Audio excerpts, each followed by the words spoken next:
Okay. Montenegro recently confirmed that it is coming back to Eurovision in 2022, and a lot of people are talking about it. So today we have a very special guest, a man who has served as head of press, as head of delegation, including the 2 times Montenegro went to the final. It is Mr. Sabrija Vulić. Hello.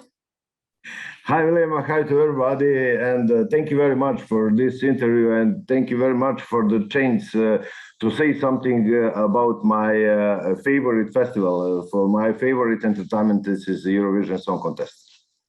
It's great to have you. You know, we've seen you for so many years, the highs and the lows, and I've always wanted to know what you think of this festival. So it's great to have you.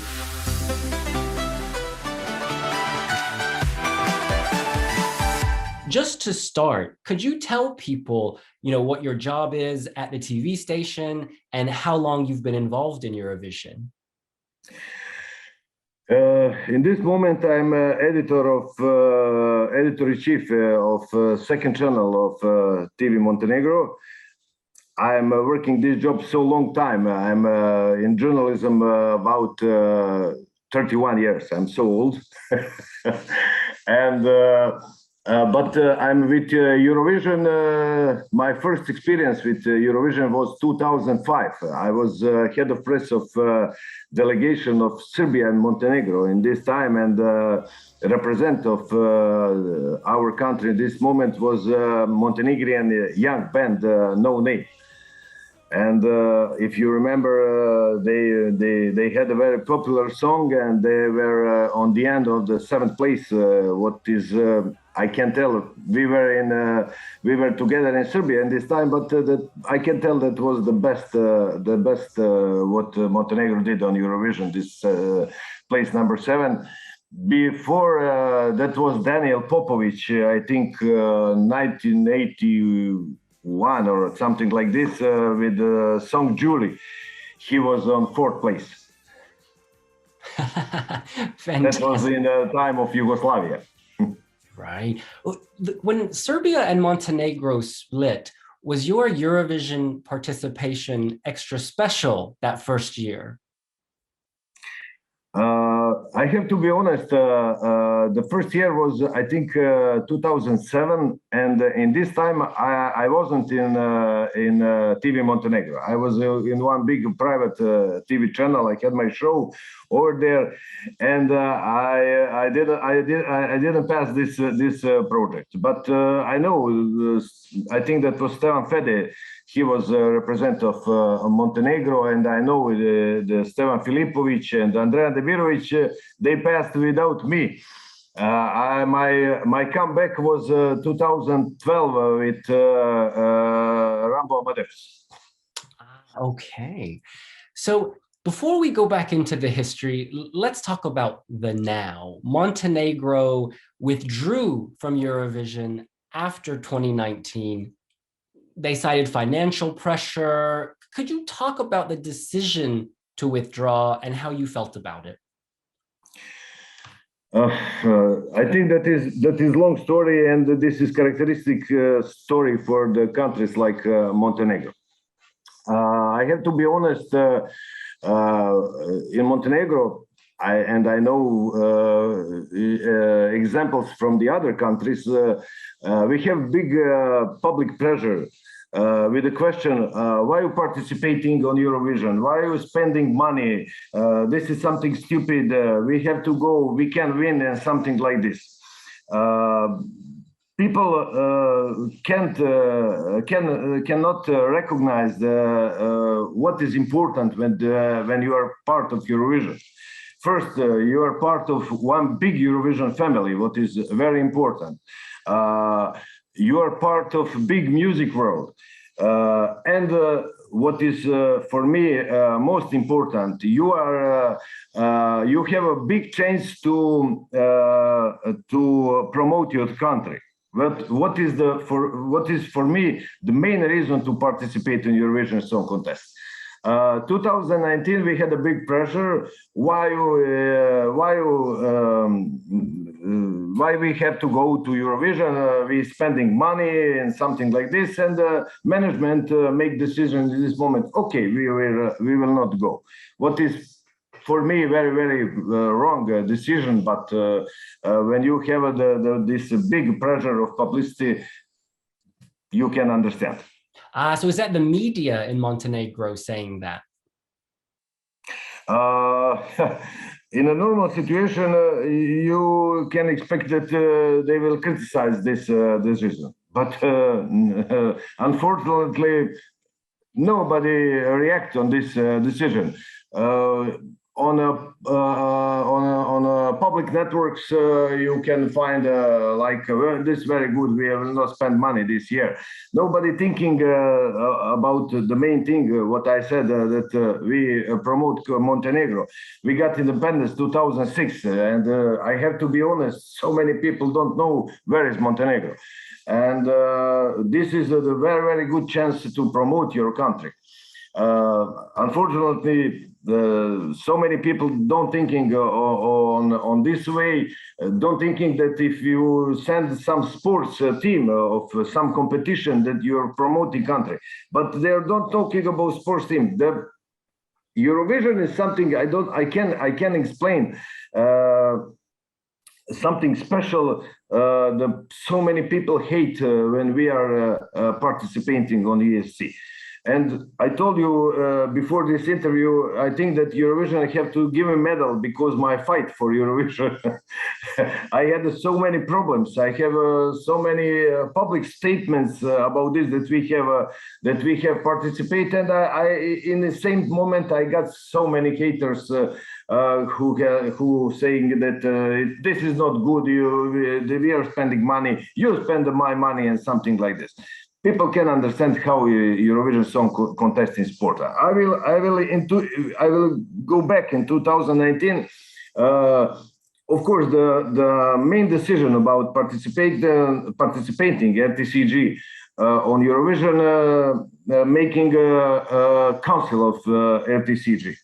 And can you imagine the woman who was in this moment member of Council of Radio Television Montenegro, and she was a representative of NGO LGBT Forum Progress. She put a statement on her Twitter. I will paraphrase something like, "You have to be happy. We will not have a blamage this year." Can you imagine what? this? You will. We will not have a blamage.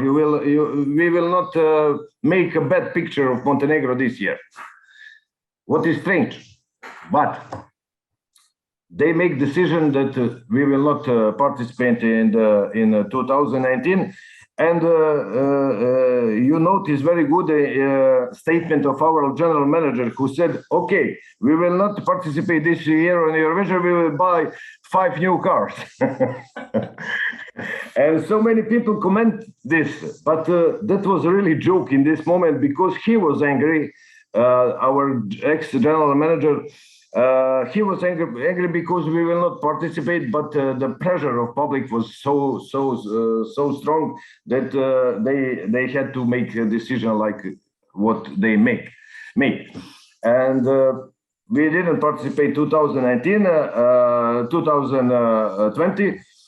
And now the council and our new general manager, Mr. Boris Raonic, made a big pressure on council, and because of him, we made the decision that we will go back to Eurovision and we will participate 2022. And so, just to confirm, the cars were never purchased, or were the cars purchased? No, but we buy the new car from the other fund. Okay, great. I'm glad the cars are there. And I can see the tail of your cat. He always wants to be involved in everything Eurovision, and here he is. This is great. I love it. All the time. Because when I do my reaction videos, he sits at my feet, and then if he likes the song, he'll jump on the computer. It's crazy. Anyway, and so the news that Montenegro is coming back, was that met positively by the media or by the people? Well, I can't tell. We will see when the process will start. For this moment, everybody cooling. Nobody, there is no reaction, positive or bad reaction. But everybody waiting the process of choosing the representative of Montenegro, and we will see what will happen in the next few months. So Right. the process will start, and I tell that is open until to December 10. People can send the songs, and we will see what will happen. We have a commission jury who will choose the representative. And I was going to ask this later, but let's go ahead and discuss it now. Are you for or against national selections? Do you prefer one over the other, an internal selection or national selection? I don't know. We have specific situation in Montenegro. There's the music entertainment in Montenegro is no big because we are a small country. We don't have so much singers. We have singers, but for Eurovision you have to have very quality singers. From one side, I'm for internal selection. From the other side, I'm for this to make a choice. This year will represent of Montenegro be this and this person. Why is good to make internal selection? Because this is good chance to see the young players, young singers, new people, a new energy, and from this side is very good. But from the other side, when you are making internal selections, you don't know what are you buying, because who knows who will participate on this internal selection. When you are making decision, I had experience from one and the other side. But for example, the Rambo, Knez, Sergej, that was not the internal selection. That was choose of ex-manager, ex-general manager. He said one day with 2, 4, 3 people, the representative will be Sergej, and this is the end. And we start working with Sergej or with Knez and something like this. Demo, that was a result of internal selection. Slavko was a result of internal selection and something like this. So I can tell I'm for one or for the other option because this is a different experience. But the fact is that we made a better result when we didn't do internal selection, because we made the best results with Knez, with Sergej, and that was something other. Yeah, it was almost, I don't want to say dictator, but it came from above and it worked out the best. Was that luck, or are those the biggest stars in Montenegro, Knez and Sergej Cetkovic? Yeah, Knez and Sergej are very good musicians, and they have very long experience.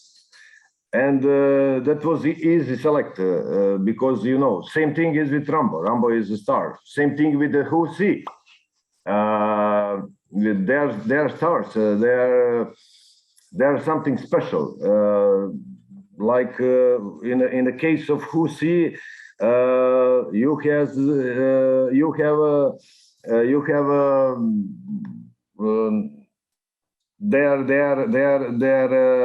they have an MTV prize for regional star, like regional stars, and they are so good. Same thing is with Sergej and Knez. You know what you have. You have two very good musicians with experience. When we are doing with Rambo, that was something different, but Rambo is specific. His music style is totally specific. He is not for Eurovision, but I have to be honest, William.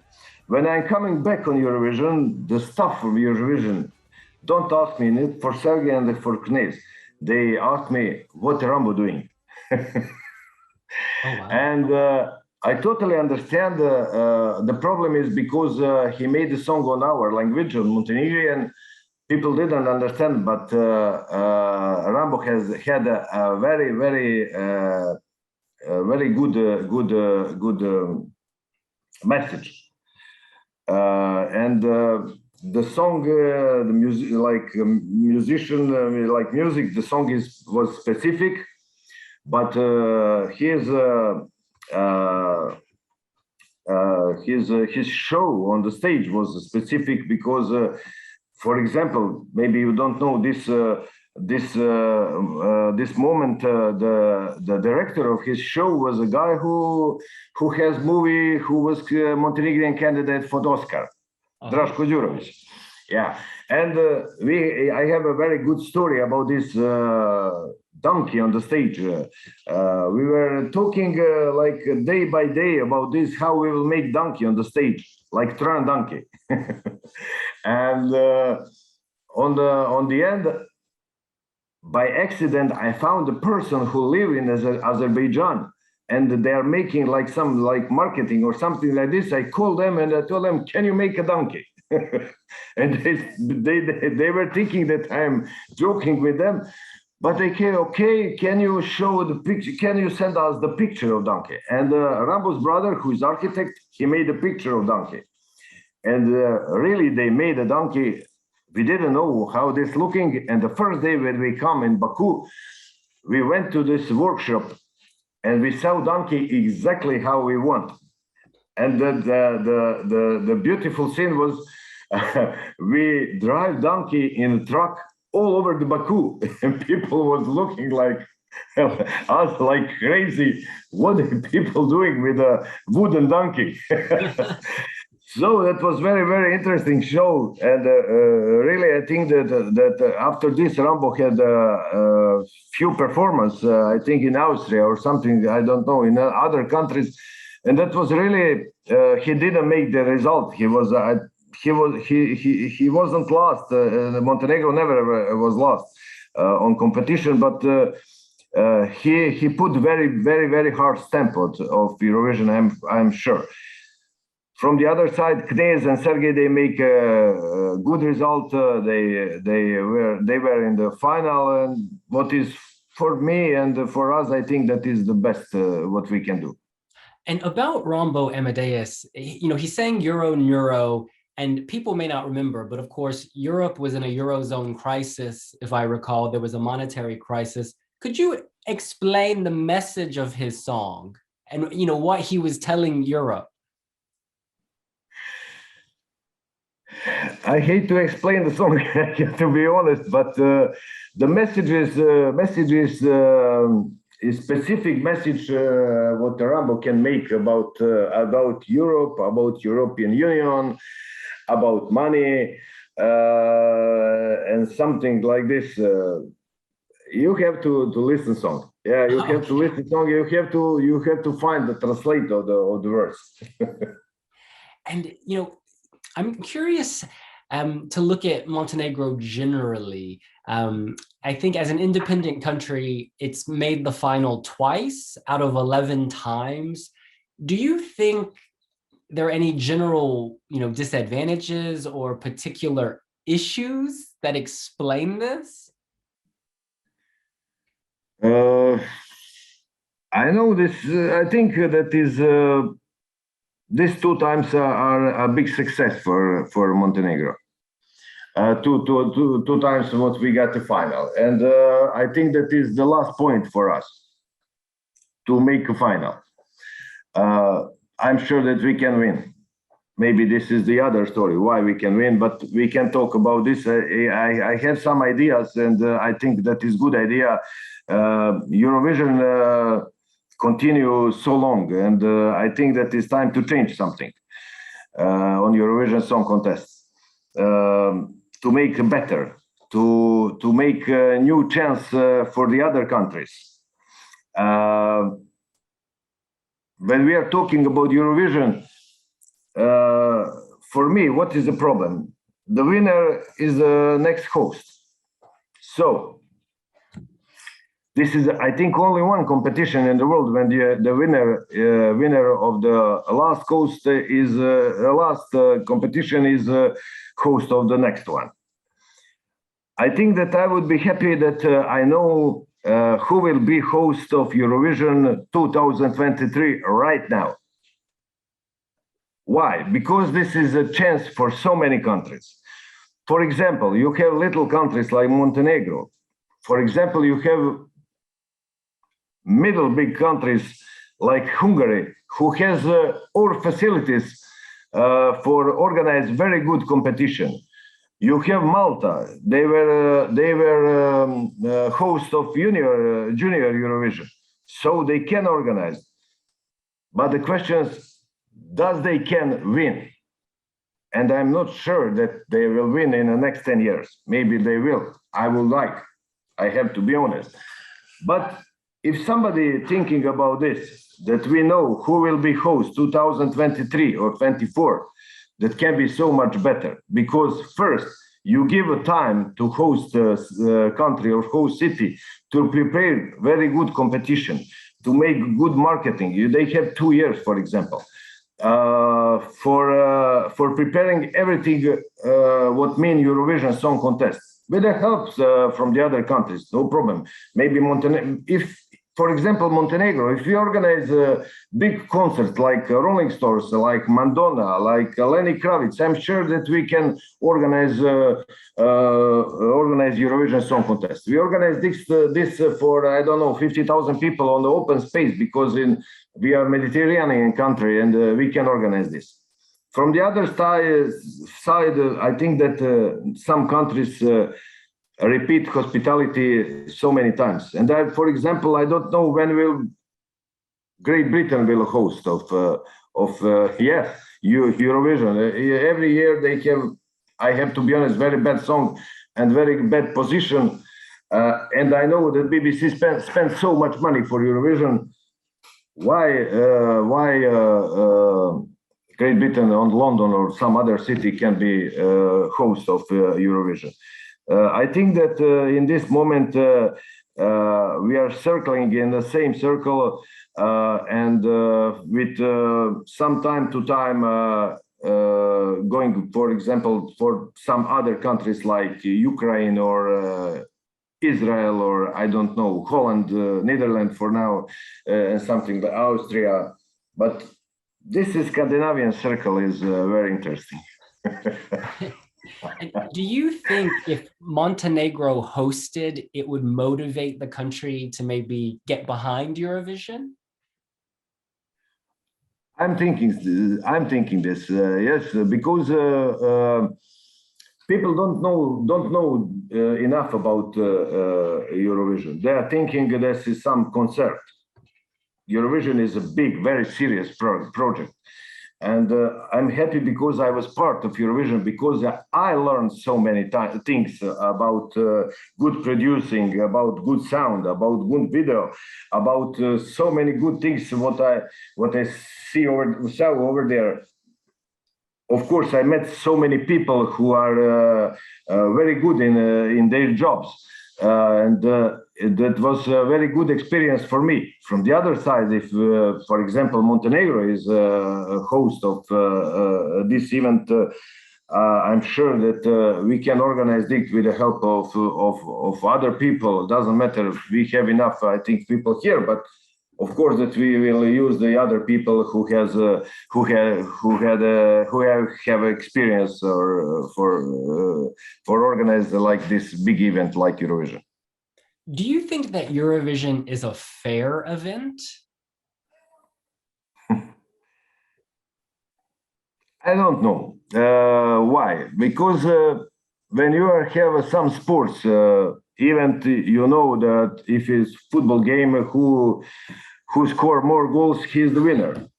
On athletic, who came first on the seed, he's winner. Eurovision is a question of tastes. And you have, I don't know, 41 countries with different people, with different tastes. I don't know. and of course in different involves. We don't, for example, you know that you have countries with big diaspora, with so many people who are living, I don't know, in Germany or France or Britain and something like this. Of course, they are voting for their countries. We know almost every year that in Italy, for example, that Romania will be between three first. Why? Because there's so many Romanian people are living in Italy. Same thing can be Albania, maybe for Germany, or something for Switzerland, and something like that. So this is the reason, because I said that it's very important maybe to change this hosting of Eurovision. Make host 2 years before and know, okay, next. For example, Albania has very good conditions for organizing. Now, when I mentioned Albania, but the question is how they will win. So this, and always when you have some competition, of course you have people who are satisfied and who are not satisfied, of course. And I don't know why this way how the people giving points can be different, but I'm not enough smart to say this is the ideal way how we can choose the winner. And this kind of leads us to 2013. You were the head of press, and Husi and Nina Zizzic were performing Igranka. The people loved this song. They put it fourth in the semifinal, but then the juries marked it much lower. They put it 14 out of 16. And so then Montenegro did not go to the final. It was like 12th place. Can you explain this difference to us, the people versus the jury? I can't. I have to be honest. This year, I can't. I remember very good this year, and I was so unsatisfied in this moment. I had a big talking with the people from Eurovision about this, and I told them same questions. Can you explain me if they are, if the public told that they are fourth, the jury they are 12, they are, I don't know, 18, 16, and 14, I forgot. 14, yeah. 14, yeah. Something is wrong. I know that is different taste, but the Nina was singing like a crazy. She was a great singer. The performance was making by the very good movie director of Zoran Zonjo Markovic. The stage was we made so many things. I know that was so hard, because every year the delegation of Montenegro had 2 or 3 people, and I can remember we carry this space clothes with us. That was so hard. We have to take care about every detail, because we have only one and nothing more.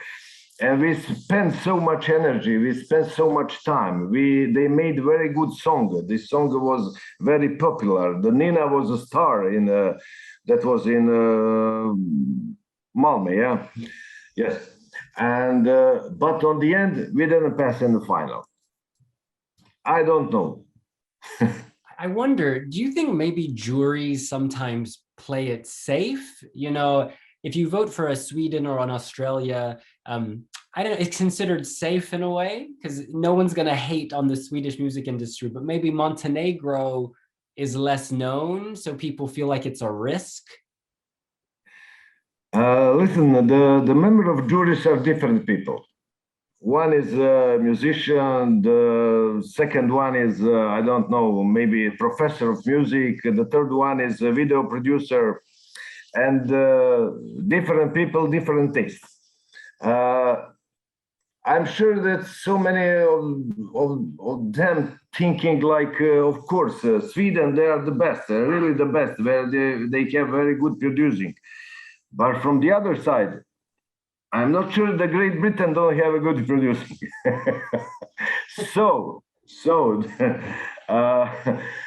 Or Germany. And you have on the end, the Sweden is the first, the Germany was lost 1 year, I don't know, so many years. Same thing with Britain. When Bonnie Tyler singing for Britain, she's star. And maybe they from the jury they are thinking that, or they don't know who is she. What mean that their music education is very bad if they don't know who is Bonnie Tyler, and from the other side maybe they don't like song. I don't know. So the problem is juries. That problem, the different people, different taste. Really, I told before, I don't have a conclusion for this. I don't know what we can do about this. If you put only public voting, this is a problem of the other things. Big countries, big votes, so many votes. Little countries, less votes. I don't know. And it was interesting, you mentioned that you have a small delegation, so there are like 2 or 3 of you. How does this compare to other countries? Could you tell people, just so they know, are you one of the smaller delegations? Yeah, usually in our delegations was head of delegation, head of press, maybe 1 or 2 more people, and performers. And we are so jealous when they see, for example, Italian delegation with 50 people, or some other countries is 40, 50 people.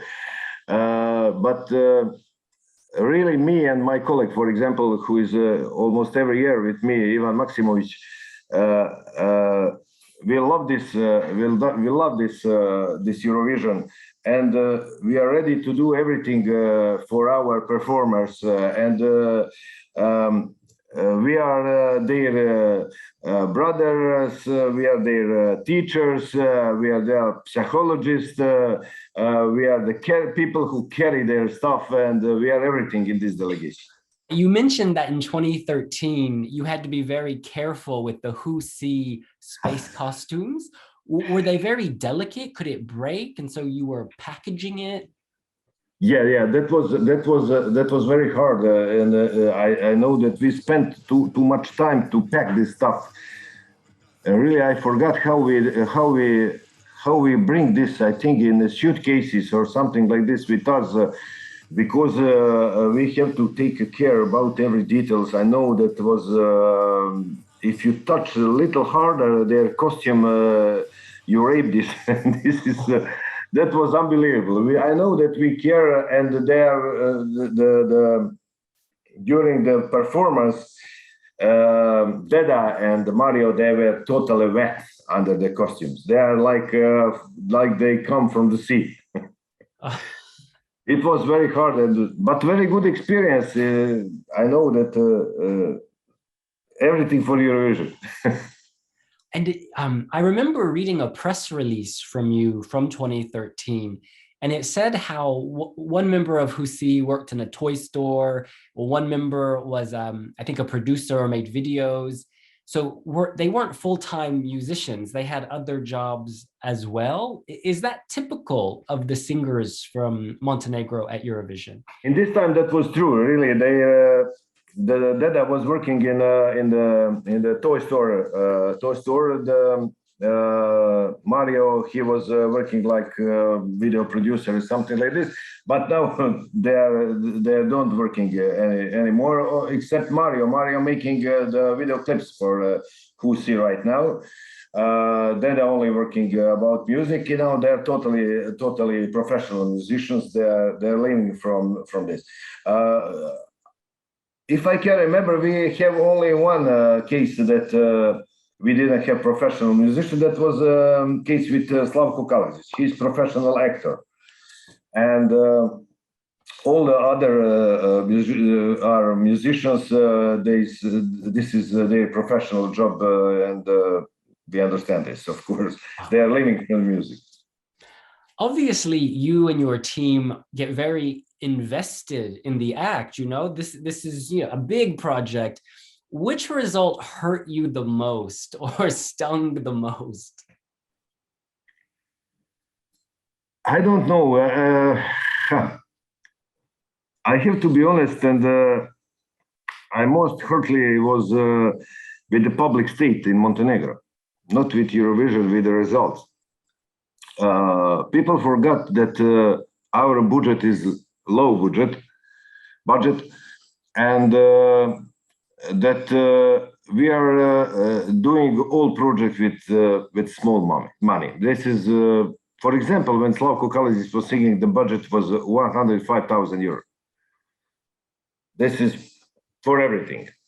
Oh, so hotel, usually flights. it's about 120, 130,000 euros, our budget. And what hurts me is the statement of the public in Montenegro who are thinking that I don't know what we are doing over there.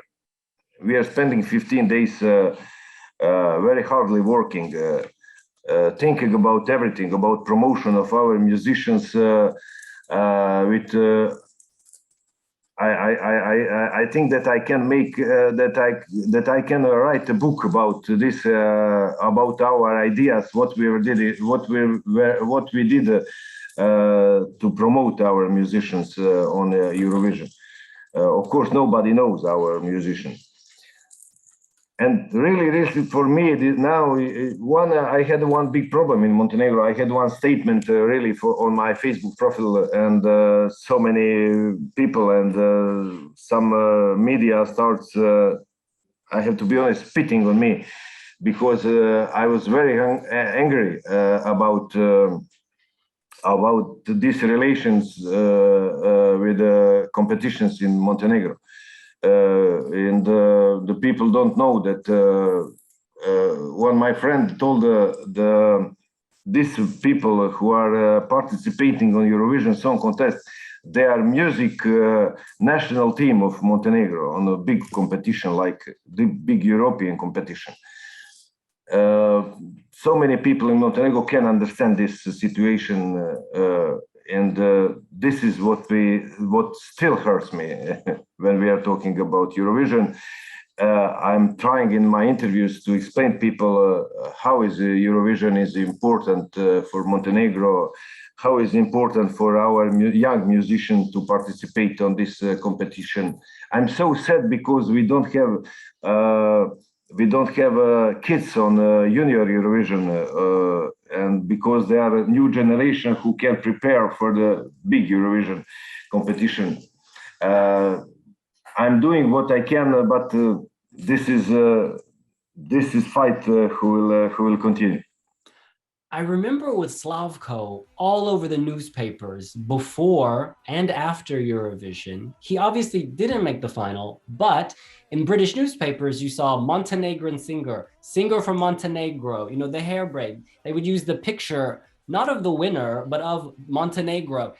It, you know, made people Google your country. And I think it made people discover Montenegro, even if the result wasn't, you know, top 10 or whatever.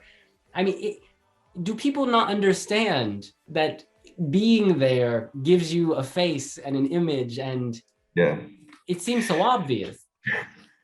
I think that is a problem with Balkan philosophy.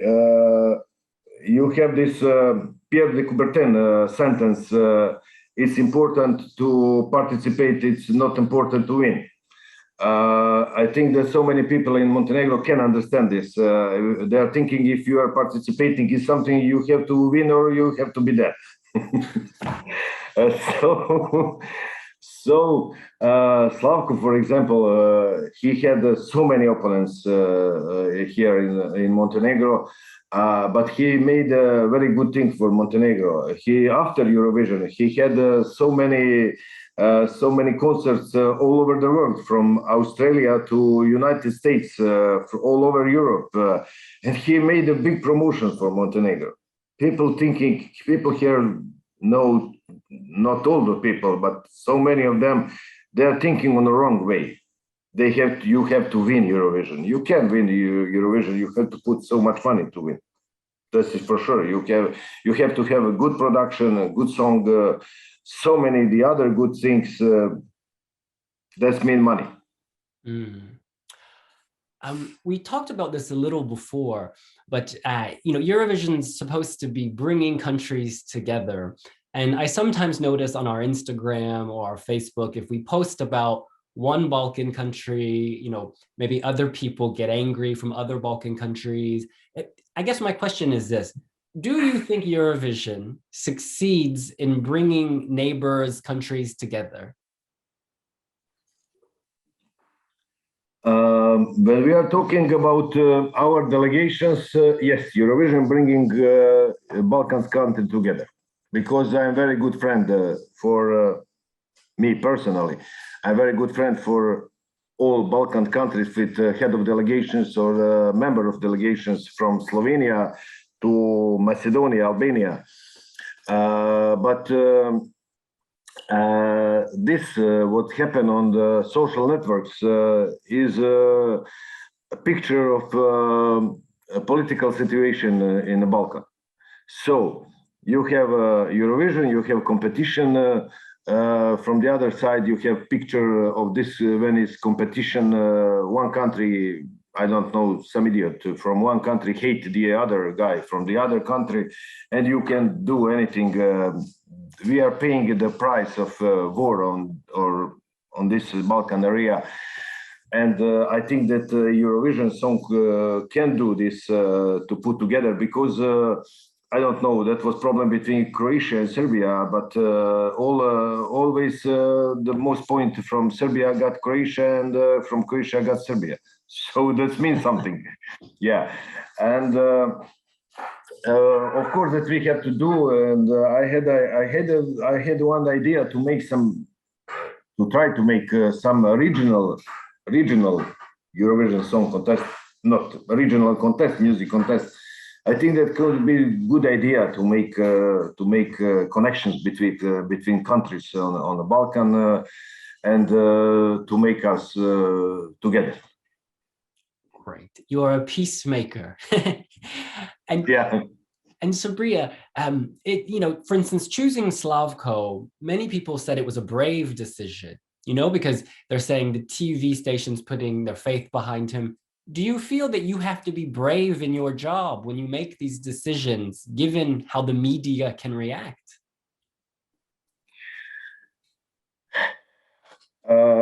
I think yes.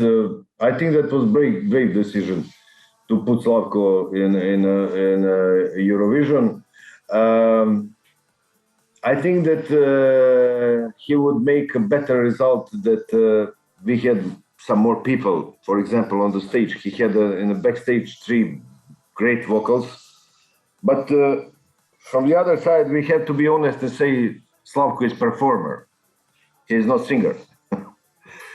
So he did a very good perform, and I have to be honest, very bad singing.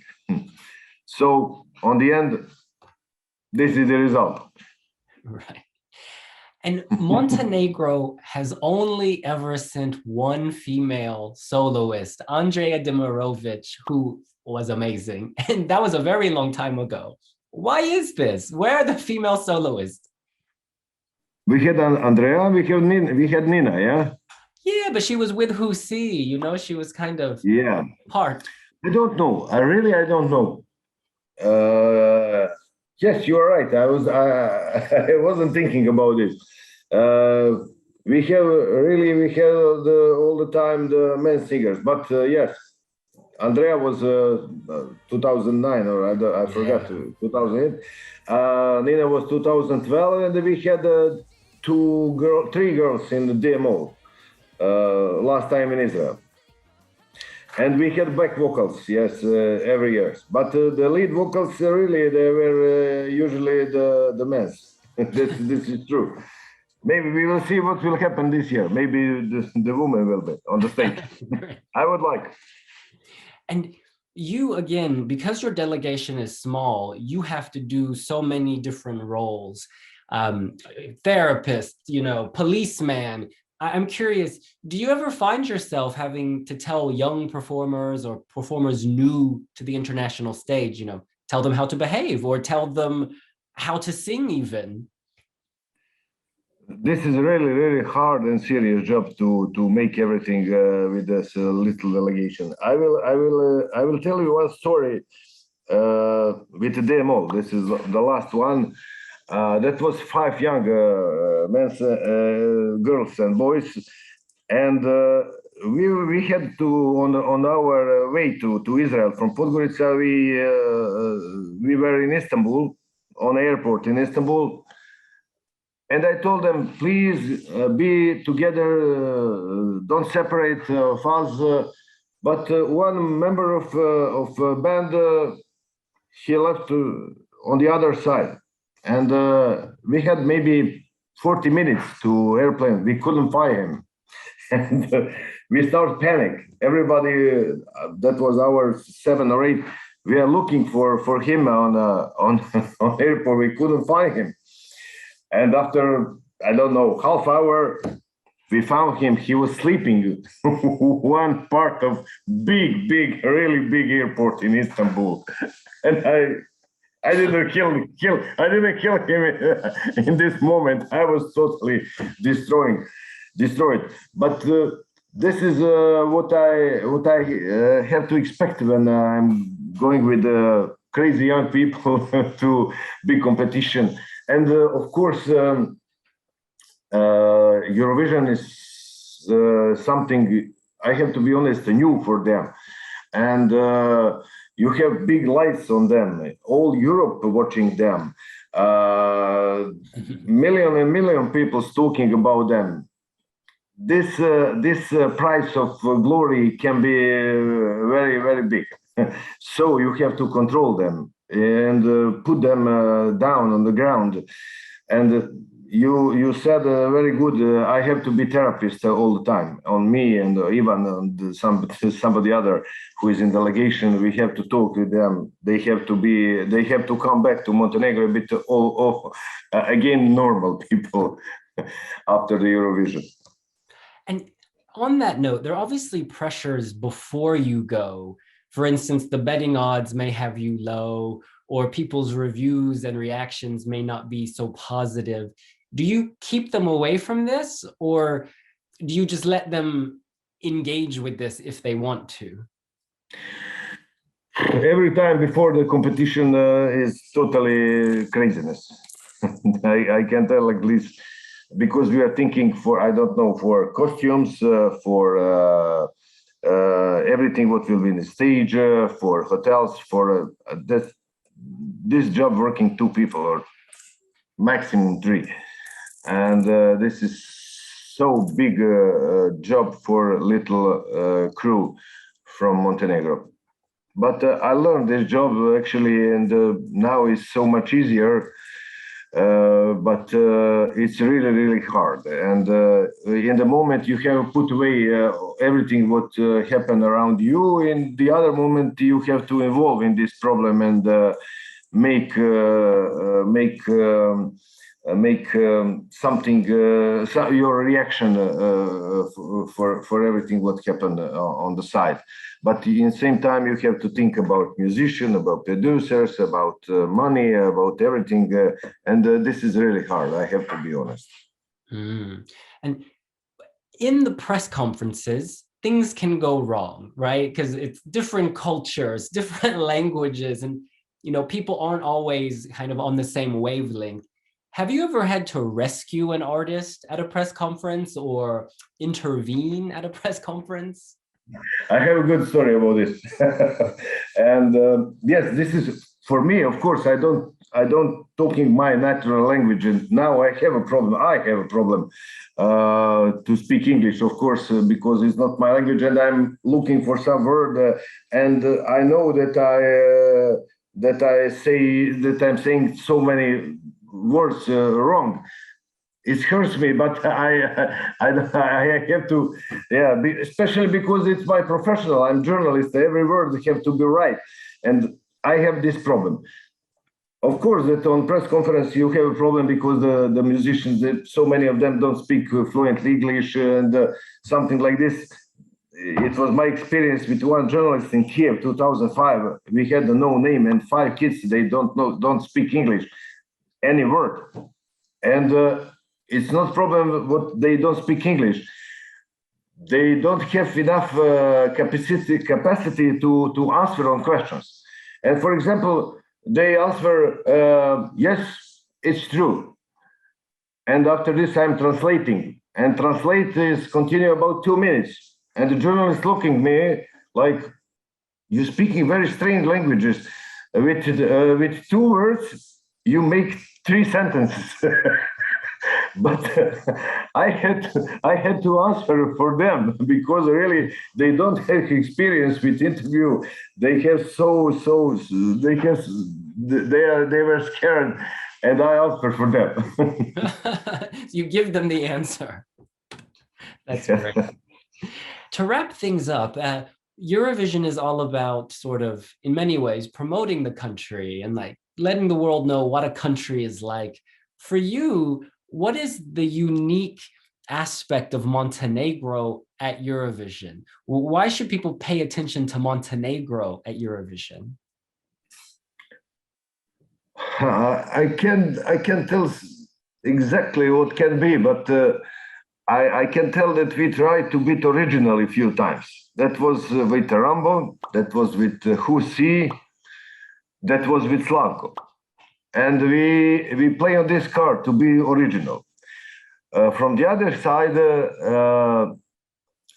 spectators, the fans of Eurovision, expecting from all Balkan countries very good ethno ballads. Mm. I don't know, and really with these ballads we made a very good results with the Knez and the Sergej. But from the other side, we want to show the Europe that we have good musicians, good producers, good songwriters, and this try didn't get very good results, but we are trying. So usually, I have to repeat this, people expecting from Montenegro, from Serbia, from Bosnia, from Croatia, ethno ballad. So I don't know what will be this year. It's funny that you're right, because when we think of the Balkans, we do think of this ethno ballad. It has some kind of, I don't know, like universal magical quality to us, but to you as someone from Montenegro, you're like, oh, are you kind of bored by it? Do you say, oh, another ballad? Or does it have that special feeling to you too? No, these songs of Sergej and Knez are very popular in Montenegro, we have to be honest, but it's very popular in the Husi. For example, Vanja Radovanovic had something like ballads, but not really. He had some parts of ethno ballad. And people listening to these songs, I have to be honest, and they're popular in Montenegro. I don't know. This is the feeling of Montenegro. This is the feeling of spectators in Montenegro when we are talking about the songs who represented Montenegro on Eurovision. I told on the start of this interview, this is specific competition. This is a competition of taste, and you like. I don't know. I grew up with the Doors and Jim Morrison. Maybe you are younger, so much younger than me. You grow up with some other songs, and I like this kind of music. I like Led Zeppelin and Deep Purple and Doors, and some like from when I was young. But my voice and your voice are same, and of course. Different taste, different people, different members of jury, different countries. Everything is mixed up in this story about Eurovision. But this is what I like about your tenure as the head of delegation. You chose Slavko, the song Space, which I would assume is not necessarily your taste if you like Led Zeppelin or Jimi Hendrix or whoever, but you did it anyway. So it's very nice that you keep the mind open. Yes, I was big supporter about. I have to be honest. I was big supporter about Slavko and his perform because he got a new energy. He got something new. He was. That's a problem with my English. I can't remember the word right now. But he was unusual. He was something new. He was on some way like a bad person on the stage. Something like this. Like naughty, like a rebel. Yes. And I was totally for this. Of course, give people something new. Of course, that we had a problem, like I told you, with the money and to finish this project with the space. The composer was from here, Momčilo Zekovic, Zeko. He made the song. I forgot who made the verse. Maybe he too. And no, he made the verse. Dejan Božović made the song, and we made this arrangement in Sweden, and we did what we did. But Slavko did a good job, I'm sure. And we're still talking about him all these years later, so it worked. Sabrija Vulić, thank you so much for your time. It was so interesting to get your perspective. Vala, vala, vala. Thank you very much. I told you I'm very happy because you gave me space on Wiwibloggs to make this interview. I really am happy when I'm talking about Eurovision. I really like this event, and I hope that we will see in Turin.